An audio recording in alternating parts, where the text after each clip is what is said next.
Tonight, regional healthcare workers calling for around-the-clock protection following a recent spate of violent attacks. And a footy clinic for the kids. Port Power put the next generation of AFL stars through their paces in Whyalla. From our 7 Spencer Golf Studios, your nightly news with Madeline Kerr begins now. Good evening. Those stories in just a moment. First tonight, yet another serious crash on the air highway, this time at Corunna Station. Emergency services were called to the scene around 2:30 this afternoon after reports came in that a motorbike and a car had collided. Major crash investigators are on their way from Adelaide, battling the ever-growing traffic jams. Traffic diversions are in place around the scene, with B-doubles and road trains urged to avoid the area. The crash comes just 2 days after 2 people were killed along the same stretch of road. Spencer Gulf healthcare workers are fed up, now demanding 24/7 security at all regional hospitals. It comes after a terrifying violent attack at Wallaroo Hospital, which saw smashed glass strewn across the entrance. Port Pirie healthcare workers have one simple request. Safer nurses, safer care. Safer nurses, safer care. Secretary of the Australian Nursing and Midwifery Federation, Elizabeth DeBars, visiting Wallaroo and Port Pirie hospitals to speak out about recent violence. One such instance saw 10 glass panels being smashed, including 2 ambulance windows. Been horrified with the level of violence and aggression that's being levelled against nurses and midwives and other healthcare professionals within South Australia, the regions in particular. We know that this has been an issue for a long time. If action isn't taken soon, the Federation is worried the violence will escalate and take even more of a toll on the already struggling health system. Enough is enough. When will it end? And we're really concerned that it's going to take a catastrophic event for people to step up and listen. When asked who is in charge of this matter, Mr. Bars says the government points fingers at the local health network and vice versa. Everyone's happy to say that staff safety is paramount, but no one seems prepared enough to do or to take the actions that need to be taken. Elizabeth DeBars will keep lobbying until 24/7 security is secured at all regional hospitals. Annabelle Francis, 7 Spencer Golf News. The notorious black spot affecting St Pat's Racecourse in Broken Hill has temporarily been fixed. A new portable mobile phone tower has been installed just in time for race day. Improving the experience of a day at the races. The new tower is set to connect racegoers with the outside world, keeping everyone online. You know, we've gone online with our booking. People are going to turn up the QR codes that have to be scanned. A lot of people that come to the races now like to have a punt on their phones. We need cashless sites for our souvenirs, our food outlets, our bars. It also means that bookmakers will have reliable internet for punters, with some having to pack up and leave due to the lack of reliable connection. The bookmakers use the internet as well. It is absolutely vital that we have this piece of infrastructure. And we know the racecourse really is Death Valley when it comes to phone and internet services. Broken Hill City Council putting forward $20,000 to get the tower up and running in time.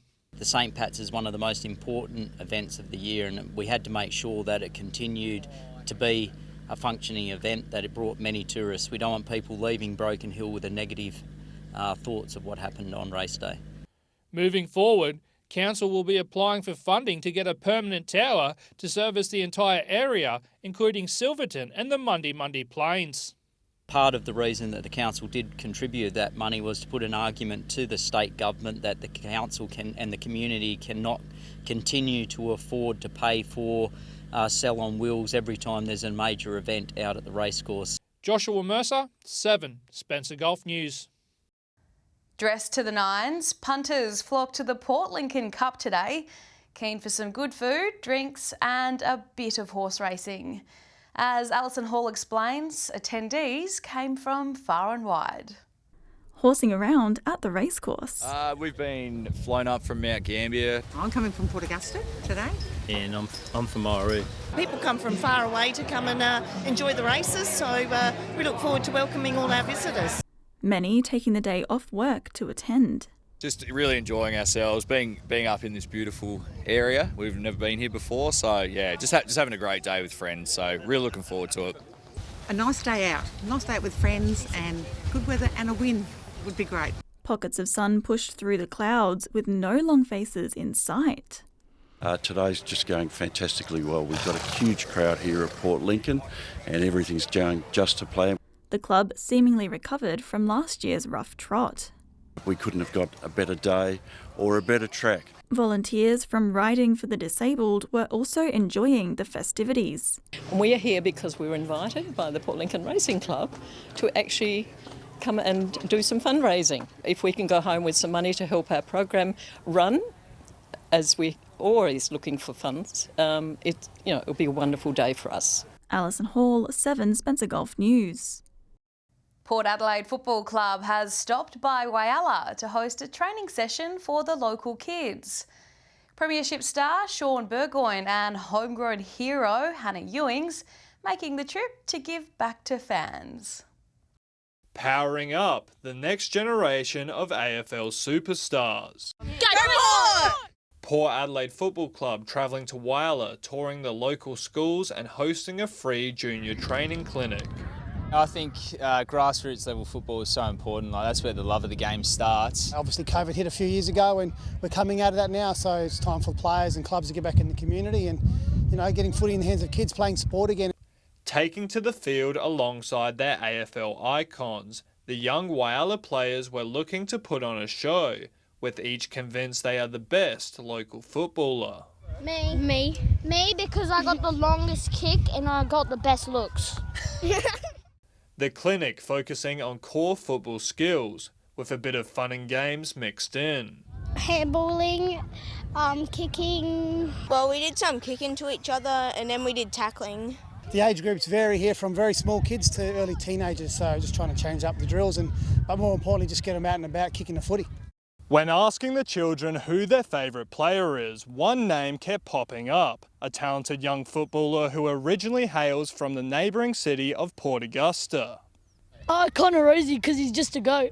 Connor Rosie, because he can kick pretty far. And I remember when I was a kid and having star footballers, whether that be SANFL or AFL players, you just hang off every single moment of those times, and it's really inspired me as a young footballer. The clinic, the perfect opportunity for local kids to walk in the footsteps of their idols. That we get to learn stuff and we get to do stuff that they do. Hopefully that's us one day. Edwin McCarroll, 7 Spencer Golf News. We'll have more Connor Rosie a little later in the bulletin. But coming up after the break, like Tinder but for jobs, a new app helping Broken Hill job seekers find work and helping those who can't help themselves. A garden upkeep group receives a financial boost.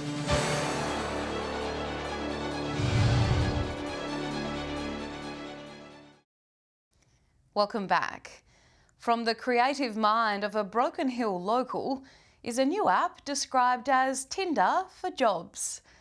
Though still in its pilot stage, the technology will help connect people to suitable employment and volunteer groups. Swipe right to find your next career move. Rocket is helping local businesses find the staff they need. It was a group idea initially. I've been working on this for 5 years and it started with a few of us around the table saying, why isn't there an app like Tinder for jobs? A first-of-its-kind job recruitment app focusing on job seekers in regional and remote communities. And it's really been built with the input of communities and stakeholders that I've met with over the last year to expand and build on the app and actually create it in a targeted niche way for rural Australia. Ms Doran now promoting career opportunities in the Silver City, but there's plans to take the app global. But also work with innovations like this to market Broken Hill and the jobs available to the world. And that's part of what we'll be doing as part of the business. Given that Broken Hill is the birthplace of the 35-hour work week, She is excited of how technology will change work life, as workers will be able to cover shifts at different venues in hospitality, and organisations can look for volunteers. And creating that from Broken Hill, where we started the work week as we know it, it really feels like we've come full circle in terms of the workforce in Australia. So I'm really excited about that. Joshua Mercer, 7, Spencer Golf News. The Goner Group has been granted fresh funding to continue doing what they do best: help vulnerable and elderly people maintain their gardens. Annabelle Francis spoke with them. $3,000 to get the Goner Group going. We are going to remodel the caravan from the inside a little bit, quite big actually, just to create more shelving and more space, so to make the whole thing more efficient. Clare and Gilbert Valleys Council pitching in, so the group can buy more tools and equipment. The distinctive yellow camper bringing smiles to the faces of locals who can no longer look after their own gardens. People have been extremely supportive. We had very little issues finding sponsors as well, which has been fantastic. Volunteers spend a few hours at each home, mowing, weeding and pruning, and any other odd jobs that pop up. But sometimes it's hard to find genuine jobs. People that really need help don't always ask for it. But we now have a network either through the Clare Lions, people approach them. Lions Goner Group is always taking new members. Green thumbs aren't a prerequisite. It is extremely rewarding to help people out in need. If you've never done it, you think, oh yeah, volunteering is nothing for me. Joining the Goner Group is really simple. Annabelle Francis, 7, Spencer Golf News. Stay with us after the break. Meet the Whyalla man about to embark on an Aussie-wide bike ride, raising money for Are You OK Day. And local legend Connor Rosie impresses in the pre-season, even when his team loses.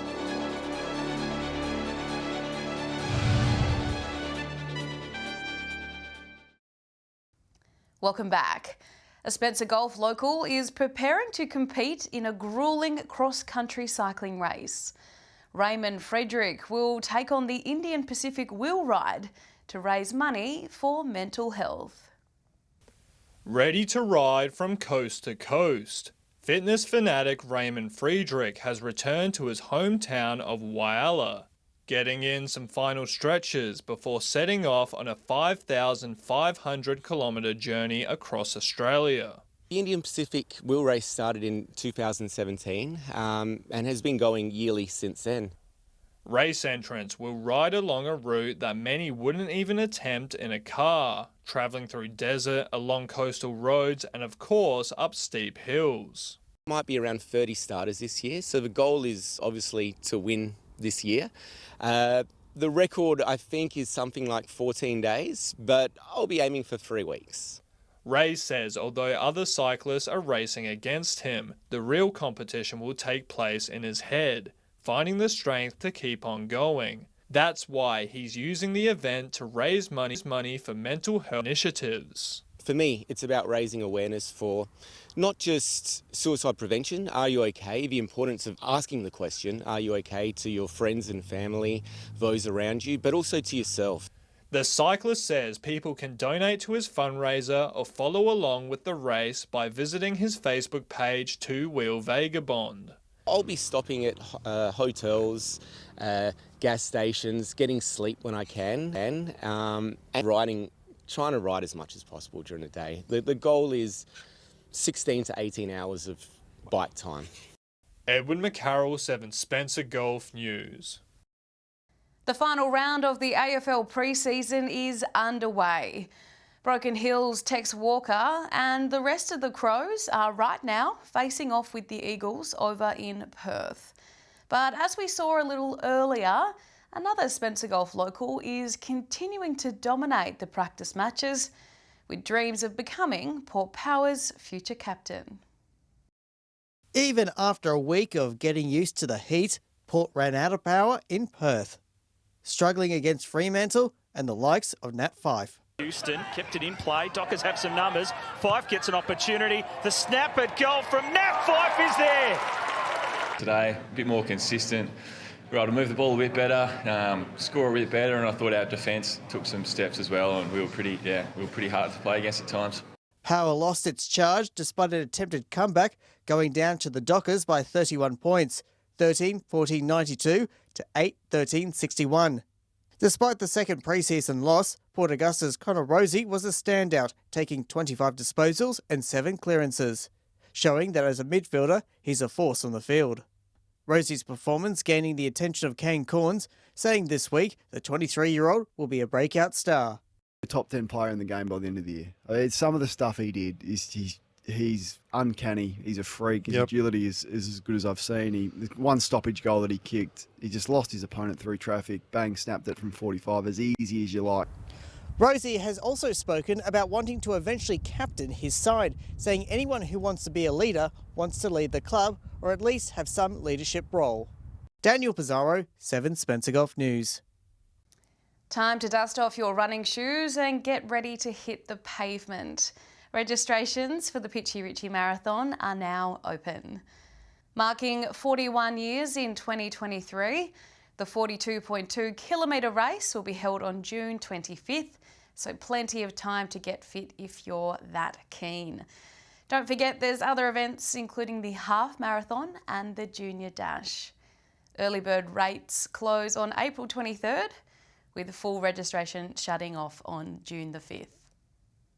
Stay with us after the break. Grand final weekend for the Barrier District Cricket League. And we'll have the weekend weather details with Alex Sykes.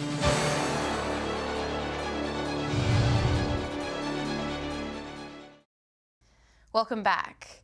This time tomorrow, Broken Hill cricketers will be celebrating or commiserating as North face West in the grand final. Here's this week's Cricket Tips. Grand final time in Broken Hill cricket this weekend with an excellent game in the A grade. North take on West in the grand final. West returned to form last week in the semi-final after a couple of poor weeks of batting, but their batsmen found some form last week. I think the North batting depth will be the key to this game. I think North since Christmas have got progressively better in their batting, and I think Norths look like being premiers in A grade. In the women's game, South caused an upset last week, knocking over the previous premiers for the last 4 years, West. They meet North in the women's final. North have been the benchmark this season, had their best season of women's cricket, and I think they may prove just a little bit too strong for South. But for a team that didn't win a game last year in women's cricket, South have done an almighty job to make it to the big dance. So well done there, girls. G'day and welcome to the qualifying final for Port Augusta Cricket. This week we see South take on Corn. These two sides have finished top. Whoever wins this will go straight into the grand final, while the loser will go on to play Central Stirling next week in an elimination final. Should be a good match. Because the game can be played in Port Augusta, I'm going to lean towards South Augusta to beat Corn. So there's my tips, South Augusta to beat Corn. Hello and welcome to preliminary final week of Port Pirie Cricket. It all starts here at Port Pirie's Memorial Oval from 10:30 tomorrow with Southport taking on Wandera. Southport will be looking to put their double chance to good use after last week's qualifying loss to Props, which saw Props secure their spot in next week's grand final. These two sides met a fortnight ago and it was Wandera comfortable winners on that occasion. Southport have struggled all year when batting first, something they may need to consider at the toss. Wandera have a habit of performing at this time of the year and will be coming into this match full of confidence. I'm tipping Wandera. Good luck to everyone playing this weekend. We'll have the results on Monday's bulletin. But it's time now to take a look at what's happening in the weather with Alex Sykes. Alex, how's the weekend looking? Maddie, it will be a nice one to spend outdoors, I reckon. I'll have more on that in just a minute. Port Augusta reached 33 today, 26 in Whyalla. Port Lincoln a very comfortable top of 23 degrees and sunny. Further out, 30 degrees in Woodner, Port Pirie and Broken Hill, 28 in Kadina. Taking a look at the satellite image now, a high will move eastwards tonight to be centred over the Tasman Sea. A trough will move across from the west on Sunday.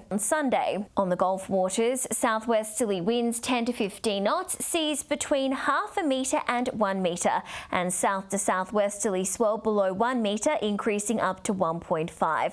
A sunny top of 25 degrees in Port Lincoln tomorrow, 29 in Cleve, down to 11 in Woodner tonight, 33 tomorrow. While it's sunny and set to reach a max of 31 degrees on Saturday, down to 15 tonight. Bit warmer in Port Augusta, 35 there, Kadina sunny and 29. A top of 33 degrees is forecast for Port Pirie tomorrow, 31 in Clare. Some light winds around Broken Hill, but sunny conditions, 33 degrees. Windy and warm up north on Sunday, 41 degrees for Cooper Pedy, 30 in Port Augusta, 37 in Whyalla and Broken Hill, possible showers, and 26 in Port Lincoln. Fair bit cooler on Monday, temperatures in the mid to high 20s in most places. Chance of rain in Port Lincoln and Adelaide, partly cloudy, and 26 in Port Pirie. And finally, taking a quick look at Tuesday, 20s right across the board, 23 in Whyalla and Kadina. And that's all the weather from me for tonight. Have a great weekend, Maddie. You too, Alex. Thank you. And that's the local news this Friday. I'm Madeline Kerr. From all of us here, thanks for joining us. I'll have updates a little later, but until then, enjoy your evening and your weekend. Good night.